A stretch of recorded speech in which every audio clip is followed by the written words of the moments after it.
এখন প্রয়োজন ছাড়া কেউই নেয় না খোঁজ। এই শহরের চেনা মানুষগুলো অচেনা হচ্ছে রোজ। কষ্টটা তখনই লাগে যখন একসাথে সারা জীবন থাকবে বলা মানুষটা হঠাৎই ছেড়ে চলে যায়। কষ্টটা তখনই বেড়ে যায় যখন সারাদিন আমাকে হাসি খুশি রাখা মানুষটাই কান্নার কারণ হয়ে দাঁড়ায়। নিজের খুব কাছের মানুষগুলো এমনই হয়, তারা বাঁচিয়ে রেখে মৃত্যুর মতো যন্ত্রণা দিবে কিন্তু মরতে দিবে না। প্রিয় মানুষগুলো এমনই হয়, তারা ছেড়েও দিবে না আবার ধরেও রাখবে না, কিন্তু কষ্ট দিয়ে তিলে তিলে শেষ করে দিবে।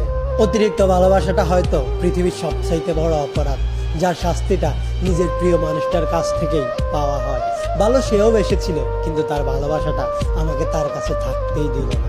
প্রতিবার ঝগড়ার পর মনে হতো তাকে ছাড়া আমি থাকতে পারবো, কিন্তু তার মায়া আমাকে এমন ভাবে আবদ্ধ করেছে যে তাকে ছাড়া আমার এক মুহূর্ত চলে না, কিন্তু আমাকে ছাড়া তার দিব্যি চলে।